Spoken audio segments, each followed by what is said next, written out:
This is Providence Television International, the toast of today's television viewers.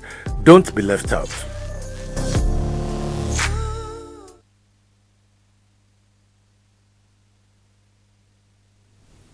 A wonderful morning to you and welcome to the newspaper analysis segment on the Morning Drive Providence Television International. My name is Ogbebo Ikikwa, and with me to analyze the papers this morning is Dr. Emmanuel Egariba. You're welcome to the studio. Thank you very much. Very beautiful Wednesday morning, and I guess we're all looking forward to a very beautiful weekend as well. And so we'll be moving straight down to the front page of the leadership newspapers, where we have fuel crisis, hold marketers responsible for long queues. This is coming from Dangote. Says refinery ready for 30 million liters daily supply. NNPC raises pump price. We'll tie this story to the front page of the Vanguard newspapers, where we have petrol price up third time in 60 days as crude price drops. Tinubu Dangote ask stakeholders to stop reliance on importation. We would also tie the story to the front page of the Punch newspapers, where we have again NNPCL hikes petrol price, fixes 1,060 naira per litre. Rather to that effect, refinery faults fuel import as Tinubu summons Idun Dangote Kyari. Well, it's becoming more of a circus show. Circus, really. That's what it is. It cannot go by any other name, obviously, because, we're just dancing in circles, right? And who are the losers? Of course, the consumers, average Nigerians. And all this should stop, really. Within 60 days, 3 price hikes for PMS. That doesn't tell well for our image. It doesn't even tell well for the seriousness of the government. It doesn't at all. And it's becoming a monopoly, by the way. From Dangote. Dangote is saying that he's surprised that we have queues. But the question arises, why can't our marketers lift from Dangote? Exactly. Because they told us the other day that they've already started loading from the refinery outfit in Lagos. Yes. So what happened thereafter? Many questions, no answer. Do you know that just 2 days ago, the petroleum organization, as in something like the NNPC here in Ghana, they said that they're interested in buying from Dangote, that it will reduce cost of importation from Europe, so that prices of fuel will drop over there. And so what's happening You're even talking of Ghana. Dangote himself said, he had a television interview the other day, and he said, look, he has the capacity to supply many African countries. Okay. Ghana is just a stone throw away. It's 45 minutes by flight from Lagos, short distance. But he was talking about countries, I think, far down into East Africa. That's what he was saying. And so what's happening to our marketers? Well, I don't know. And I blame Labour in all of these things. They are not even talking now. Labour is not talking. They have just said that, oh no, they don't expect that the price should go up. What happened at the beginning, ab initio, when there was removal of subsidy? And many Nigerians, eminent Nigerians, have been talking about this. Okay, it's not new to anybody. The newspapers are washed with all the comments made so far by very eminent Nigerians as to the significance of the oil subsidy thing. People even say it's a scam. That's what some people say, that the whole thing is a scam. The president has called Dangote. He has called the CBN governor. Let's see what comes out of it. Let's see if this discussion will reduce the price. Because it seems to me that it's happening now. This is the third time in 2 months. That means on the average of once a month. Okay? It's even more than that. All right. So, but that's not good enough. That's not good enough. And we're approaching Christmas. People will travel to see their loved ones and their families. How are they going to do it? How? And a lot of people, again, have said that what the federal government is thinking of is about 1,500 naira a litre. We are inching towards that gradually. And the resilience of Nigerians is being taken for granted. That's the unfortunate part of this. Every household feels the pinch. If you don't have vehicles, at least you go to the market to buy things, and the market people will tell you price has gone up, price of fuel has gone up. The roads are not good enough. We need a quick fix for the roads, because the tanker drivers will also tell you that they're going through hell, uploading their material. So it's a vicious circle, really a vicious circle. I can't explain it, and it's a pity that we're experiencing this kind of thing. We're experiencing kind of turmoil. Yes, and this is very painful. It's even shameful that Nigeria, a major oil producing country, is going through this kind of issue. So I should think that the powers that be, the major stakeholders, should meet. In all of these meetings, the organized private sector is not involved. At all. They are not. Manufacturers Association of Nigeria, MAN, is not involved. NASIMA is not involved. And they are the critical stakeholders in all of these things. We are not calling them. Dangote, people have now said that who really is the owner of the refinery that Dangote is trumpeting? I don't know, but that's what people are asking. Exactly. Okay. Well, there's also this projection that there seems to be no end in sight as regards the incessant increase in price of fuel, and that is why the federal government is proposing that people should turn to CNG. Are you of this opinion? People should turn to CNG. Have you made the necessary infrastructure available? Take Benin, for instance. How many filling stations operate on the basis of CNG? How many? Okay. And with the attendant dangers and all sorts of things, in any case, CNG, you're only talking about CNG for vehicles. What of generators? What of generators? Are you going to use CNG for generators? Even though some very careless people, they are converting generators now to whatever. Yes. The danger is obvious. All right? They have been driven to the wall. So here we are, dancing in circles. Always. On the average of one price hike a month. That's on the average. Okay? And to be very honest with you, I think Nigerians are leaving themselves to fate. Yes, because they believe that they have reached the end of their wits and they have reached the end of the road. There's nothing more they can do but just to watch and wait. Yeah, the waiting game continues. That's what Nigerians are doing. Well, we move to the front page of the Daily Trust newspapers, where we have customers express frustration as banks' IT glitches linger. Development widening trust deficits. Upgrades have messed up small businesses. Sometimes the things that happen in this country make me laugh, honestly. They really do make me laugh. These glitches come as a whirlwind. Yes. The customers were not prepared for the glitches. At all. No, they were not. Yes. And the banks didn't think it was their responsibility to announce that they were going to have glitches.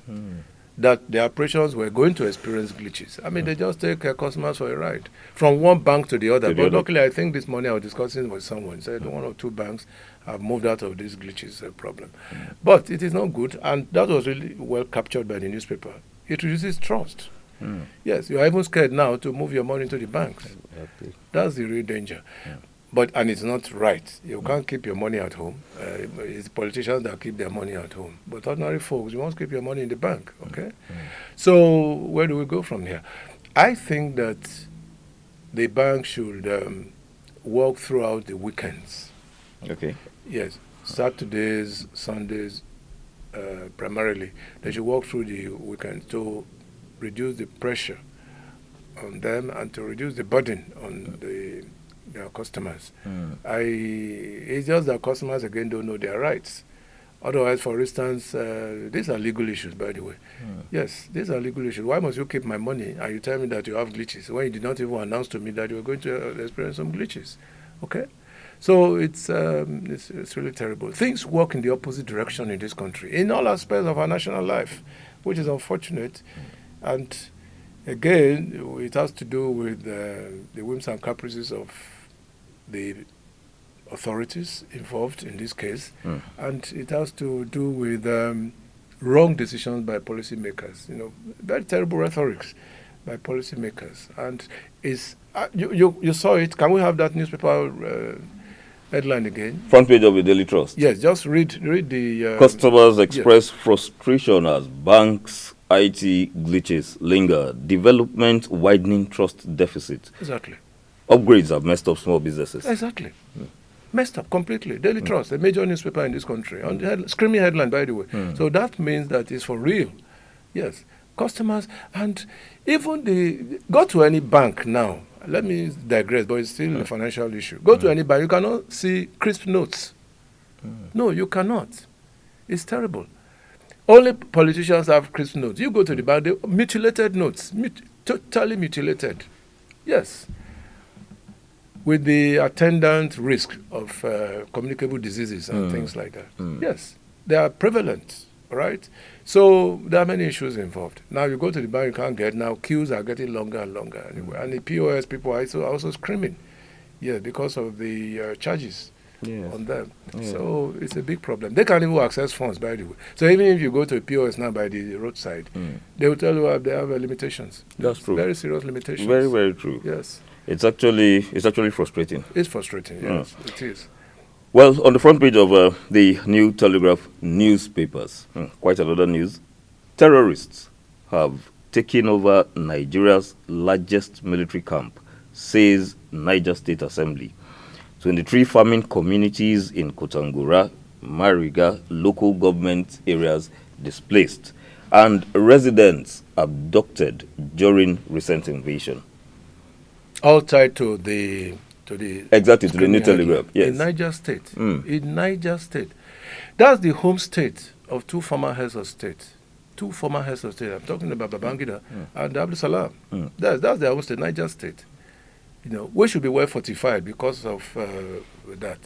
And I'm surprised, the military institution. But why am I even surprised? They went into NDA some years ago. NDA. One of the major military institutions in this country, Nigerian Defense Academy. And the major, I think, was killed in the process. Poor fellow. And we have lost a lot of soldiers through this process. Why must it be that? But again, this issue of banditry. You can imagine, the military authorities have to really go into that. And the major newspaper like that have been talking glibly. Okay? Yes. In Niger State. Yes, in Niger State. One of the Niger State has a common boundary with Abuja, with FCT. That's true. You remember? Yes. That's a common boundary. And that shouldn't happen. It should happen. That very close to the seat of government. Yes. And this doesn't tell well for our defense system. It doesn't. Let's face it. When you talk about military institutions, that should be no-go areas for bandits. Yes. They should be well fortified and well defended all the time. But they have become vulnerable over time, okay? And I feel pain because our young men in the military, young men and women in the military, they suffer so much, okay, in the hands of bandits and all sort of people. The military high command should do something very urgently. I'm worried because Niger State, as I said, is very close to the seat of power, all right? So where do we go from here?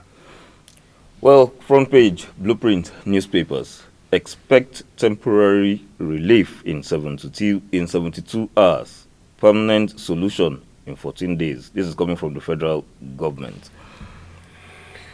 One of the issues in good governance, or even in leadership, is accountability. You must say the way it is, okay? And you must be held to account. Now, they have said 72 hours, that's just 3 days, okay? And they have also said 14 days. Let's see how it happens. Let's see how it happens. I'm not a pessimist, but we have heard this before for the obtained time, that we're going to give you power and all that. And it's a shame, really, because I said it here on this same station just a few days ago. The issue of power is important. It's important for our urgent daily survival in all aspects of our national life. And again, ironically, sadly though, we are talking about, on the one hand, we are talking about development. On the other hand, we are talking about power outages. How do you reconcile? How? You cannot, in all circumstances, talk about meaningful development outside power. How are you going to do it? If you look at all developing countries, all developed countries, and some countries around Africa that are doing it right, they pay so much emphasis on power supply. Nigeria, we are still struggling with 4,000, 5,000 megawatts, whereas we should be talking in excess of 50,000 megawatts. In excess. That's why I suggested here the other we should look the other way, to go nuclear. For instance, that will cancel all deficits completely. All right. Must consider all options. All right, just before we go, this issue, because it was trending about 2 days ago. Some northern governors are looking at this power outage issue as sabotage. Are you of this opinion? Well, I don't want them to politicize everything. Yes, but why must it be? Well, in any case, we have suffered so much in the south, for instance. Maybe the difference now is that for days on ending, there have been blackout in the north. But the president has said quite clearly that they will look into it. That's what the president said a few days ago. They will look into it. There are many industries in the north. Don't forget. I'm not talking about the usage of electricity by ordinary folks. I'm talking of industries, particularly in Kaduna, in Kano. These are high-density areas for companies and some enterprises. So that's why they are screaming, yes. And they have a right to do so, because if there is a permanent outage running to days and possibly a week, then there's something to worry about. I do not blame them for crying out loud, for crying out so loud in this circumstance. But you see, it's a common thing. In some parts of Delta, maybe a year ago or something, whole of Sapele for months, no light, no electricity. Yes, even some parts of Ugele where you even have a major outfit for NEPA, no light, and people were going to the streets almost naked, going to the streets. It happens regularly, but it's just that now we are talking about so many states. Yes. And the population is huge. That's why it has become a national issue. Otherwise, it happens all over the place in the south. In my place, for instance, where I reside, 3 days now we have not had electricity. Yes. Wow. And it happens everywhere. It happens. And that is why I ask the question, is it jinxed? This electricity supply issue, is it jinxed? For all successive governments, we have always had this problem. And it has a solution. Yes, it has a solution. I mean, there's nothing that happens physically that hasn't got a solution. Nothing. And we are just dancing. It's a circus show. When you go to a circus, you see lions, people are whipping the lion, people are clapping, and also they're enjoying themselves. That's what is happening now. I mean, everything is so dramatic, and you're laughing. People are laughing.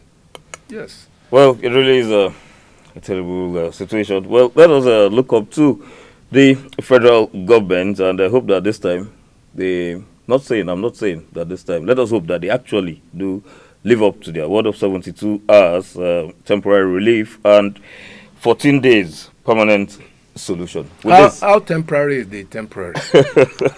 That's even the question. It eluded me, I'm sorry, but that's it's a very vital question. How temporary is temporary? Temporary can be 2 months. It can be 1 day, it can be 2 days. So it depends. They didn't qualify it, temporary relief.